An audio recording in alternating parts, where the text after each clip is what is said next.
So hello guys, आज हमारे पास है क्लास 12th यूपी बोर्ड की 2018 सामान्य हिंदी द्वितीय प्रश्न पत्र का पेपर। और इसके बारे में आज मैं आपको बताऊंगा कि इसमें कौन कौन से क्वेश्चन आए थे, कैसा पैटर्न था। और साथ में मैं आपको एक चीज़ बता दूं कि ये जो 2018 वाला पेपर है ये 2022 के लिए काफ़ी ज़्यादा इम्पॉर्टेंट है। क्यों? क्योंकि ये जो आपका पेपर होता है इनमें से क्वेश्चन प्रति तीसरे वर्ष रिपीट किए जाते हैं लगभग।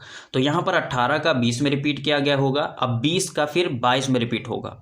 तो अब की बार ये जो पेपर है ये काफ़ी ज़्यादा इंपॉर्टेंट होगा। तो इनमें हर एक क्वेश्चन को मैं यहाँ पर आपको बताऊंगा। साथ ही ये द्वितीय प्रश्न पत्र है, पहले प्रश्न पत्र का वीडियो पड़ चुका है, लिंक डिस्क्रिप्शन में है, जाकर आप देख सकते हैं।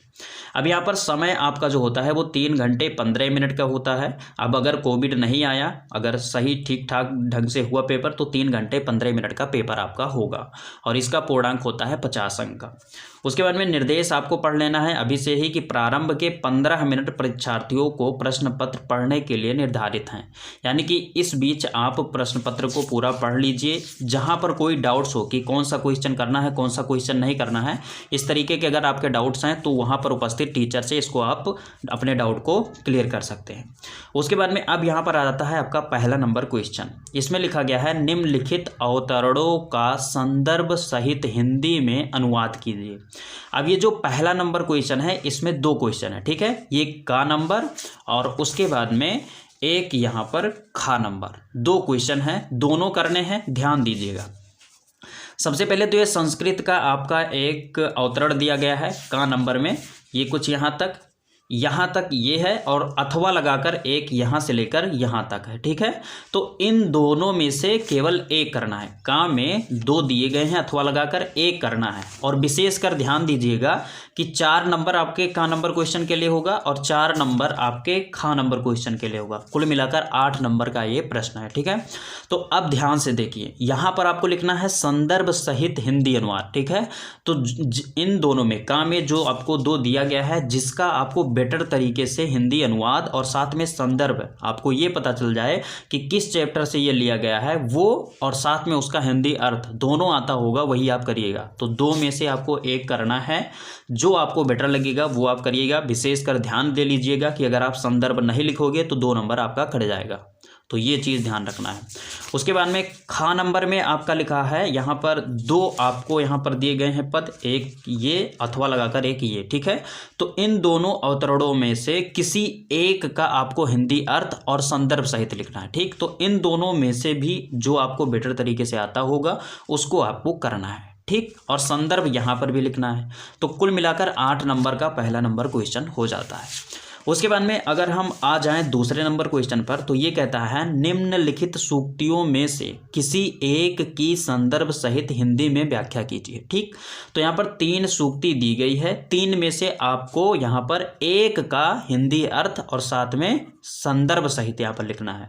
तो यहाँ पर लिखा है आत्मज्ञ एवं सर्वज्ञ, ठीक है। तो इस प्रकार से 3 दिया गया है। जो आपको अच्छा लगेगा, जो आपको आता होगा, जिसका आपको संदर्भ आता होगा उसको आपको लिखना है। 4 नंबर का है, एक क्वेश्चन करिएगा 4 नंबर मिल जाएंगे, 3 क्वेश्चन दिए रहते हैं। तो ये आपका हो गया दूसरा नंबर क्वेश्चन।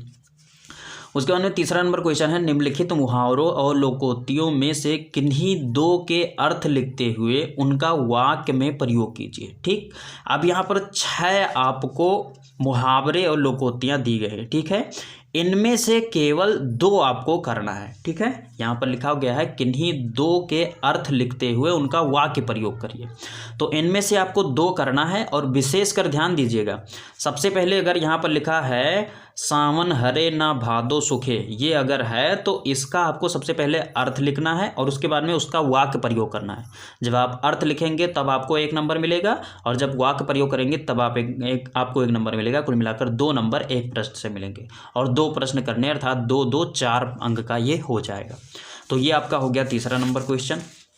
उसके बाद में चौथा नंबर क्वेश्चन यहाँ पर आ जाता है। ये कहता है निम्नलिखित शब्दों के संधि विच्छेद के सही विकल्प का चयन कर लिखिए। ठीक है, अब यहाँ पर आपको 3 क्वेश्चन दिए गए हैं और 3 नंबर एक एक नंबर के हैं। ठीक है, तो यहाँ पर जो आपका सही होगा, जैसे यहाँ पर लिखा है उपेंद्र, तो यहाँ पर विकल्प दिए गए हैं, जो आपका सही होगा उस पर आप टिक लगाइएगा। ठीक है, उसके बाद में यहाँ पर पावकह दिया गया है, जो आपका सही होगा उस पर लगाइएगा। महोत्सवा दिया गया है, जो आपका सही होगा उस पर टिक लगाइएगा। एक एक नंबर का है, बहुत ही ज़्यादा सिंपल होता है। ठीक है, तो ये आपका हो गया चौथा नंबर का नंबर क्वेश्चन। ठीक, खा नंबर क्वेश्चन में आपका लिखा हुआ है निम्नलिखित शब्द युग्मों का सही अर्थ चुनकर लिखिए। ठीक है, तो यहाँ पर शब्द युग्म दिए गए हैं। यहाँ पर लिखा है बात वात। अब इसका सही अर्थ दोनों का क्या निकलता है, इसमें दिए गए हैं 4 विकल्प, इसमें से एक सही होगा, उस पर आपको टिक लगाना होगा, 1 नंबर आपको मिल जाएगा। सेकंड नंबर में वाहन बहन लिखा हुआ है, इसका भी वही सही अर्थ आपको निकाल कर लिखना है, टिक लगाना है, और यहाँ से 1 नंबर मिल जाएगा, अर्थात 2 नंबर ये खा नंबर क्वेश्चन से हो जाएगा। इसके बाद में गा नंबर पर आ जाएंगे, तो यहाँ पर लिखा है निम्नलिखित शब्दों में से किसी एक शब्द के 2 अर्थ लिखिए। यानी कि एक तरीके से आप इसको कह सकते हैं विलोम नहीं, पर्यायवाची। ठीक है, तो इस प्रकार से यहाँ पर लिखा है चपला, पयोधर, कुल। ठीक, तो इनमें केवल एक का यहाँ पर लिखा गया है, एक शब्द के 2 अर्थ लिखिए। ठीक, तो यहाँ पर एक का आपको 2 अर्थ लिख देना है, तो ये आपका हो जाएगा।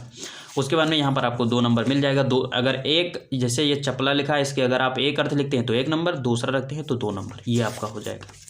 उसके बाद में घा नंबर पे आ जाएंगे, तो यहाँ पर लिखा हुआ है निम्नलिखित वाक्यांशों में से किन्हीं 2 के लिए एक एक शब्द लिखिए। ठीक है, तो यहाँ पर वाक्यांश 5 दिए गए हैं। 5 में से जैसे विदेश में रहने वाला विदेशी, ठीक है, या परदेशी इसको कहा जा सकता है।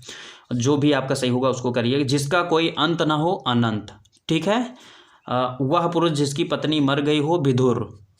ऐसे यहाँ पर हमने आपको यहाँ पर बता ही दिया। और उसके बाद में जिसके आर पार देखा जा सके उसको कहा जाता है पारदर्शी। तो यहाँ पर हमने आपको बता ही दिया। ठीक, 2 ही करना है, यहाँ पर 3 हमने बता दिया।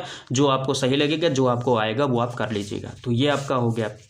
अंगा नंबर क्वेश्चन कहता है निम्नलिखित शब्द रूपों में से किसी एक का वचन और विभक्ति लिखिए। ठीक, तो यहाँ पर आपको लिखना है कि कौन सा वचन है और विभक्ति कौन सी है। ठीक, एक का केवल करना है, 3 में से जो आपको आता होगा बेटर तरीके से उसको आप कर लीजिएगा, आपका यहाँ पर नंबर मिल जाएगा। ठीक है, 4 नंबर क्वेश्चन कहता है निम्नलिखित में से किन्हीं 2 वाक्यों को शुद्ध करके लिखिए। ठीक है, तो यहाँ पर आपको 5 वाक्य दिए गए हैं और सारे वाक्य गड़बड़ लिखे हैं, यानी गलत लिखे हैं।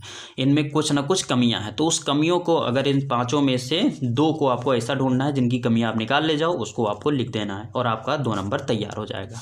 उसके बाद में यहाँ पर आ जाता है 5वां नंबर क्वेश्चन। ये कहता है वीर रस अथवा श्रृंगार रस की परिभाषा उदाहरण सहित लिखिए। ठीक, अब चाहे वीर रस का चाहे श्रृंगार रस का आपको उदाहरण सहित परिभाषा लिखना है।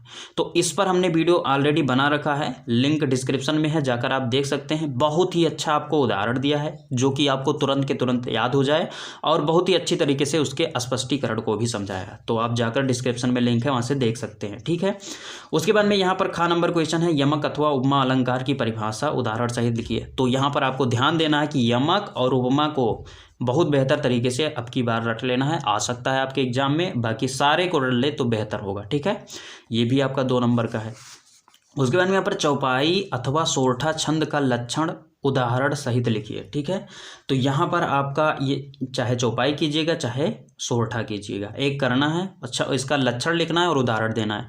तो इस पर भी हमने वीडियो बना रखा है और उसमें हमने आपको ये बता रखा है कि कैसे मात्रा लगाया जाता है। बहुत ही अच्छी तरीके से एक बार देखेंगे तो आपको बहुत अच्छी तरीके से समझ में आ जाएगा, कभी नहीं भूलेंगे। तो वो उसका भी वीडियो का लिंक जो है डिस्क्रिप्शन में है, जाकर आप देख सकते हैं। ठीक है, उसके बाद में अब यहाँ पर आ जाते हैं 6वें नंबर क्वेश्चन पर। यह कहता है किसी उच्चतर माध्यमिक विद्यालय के लिपिक के रिक्त पद पर नियुक्त हेतु विद्यालय प्रबंधक को एक आवेदन पत्र लिखिए। ठीक, तो आवेदन पत्र, अब यहाँ पर अथवा लगाकर अपना कुटीर उद्योग प्रारंभ करने हेतु किसी बैंक के प्रबंधक को ऋण प्रदान करने हेतु एक पत्र लिखिए। ठीक, तो अब इस तरीके से पत्र लिखना आ जाएगा, या फिर आपको यहाँ पर इसको पत्र लिखना आपको सीख लेना है, उसके बाद में लिखना तो अपने मन से है। ठीक है, तो कैसे पत्र लिखा जाता है उसको आप देख लीजिए, और बाकी किसी पर भी आएगा तो आप आसानी से लिख पाएंगे और 6 नंबर आसानी से ले पाएंगे। ठीक है, 7वां नंबर क्वेश्चन कहता है निम्नलिखित विषयों में से किसी एक पर अपनी भाषा शैली में निबंध लिखिए। तो निबंध लिखना बहुत ही ज़्यादा आसान है, बस ये चीज़ आपको ध्यान देना है। आप इंटर में हैं तो आपको रूपरेखा डालना है, उसमें आपको हेडिंग डालना है, प्रस्तावना, ठीक है, इन सब सारी चीज़ को हेडिंग डालना है। एक एक हेडिंग कर आपको लिखना है और कम से कम 3 पेज लिखना है, ठीक, साफ और सुंदर राइटिंग में, ये चीज़ है। और एक चीज़ मैं बता दूं, कोविड यहाँ पर लिखा है हमने, कोविड पर आपको विशेषकर ध्यान देना है अब की वर्ष कि कोविड पर आपको निबंध आना चाहिए, ये आ सकता है आपके एग्जाम में। और साथ ही आप निबंध लिख सकते हैं हर एक पर, बस निबंध कैसे लिखा जाता है ये चीज़ आप विचार कर लीजिए और आप आसानी से लिख पाएंगे। तो ये था आपका 2018 सामान्य हिंदी का द्वितीय प्रश्न पत्र। आई होप कि ये वीडियो आप सभी को अच्छी लगी होगी। अगर वीडियो अच्छी लगी तो वीडियो को लाइक कर दीजिए, चैनल को सब्सक्राइब कर लीजिए और साथ में हमारे पास और भी सब्जेक्ट के यहाँ पर सारे पेपर हैं, सारे पर वीडियो आएगा, तो ज़रूर चैनल को सब्सक्राइब कर लीजिए और मिलेंगे किसी नई वीडियो में। तब तक के लिए जय हिंद।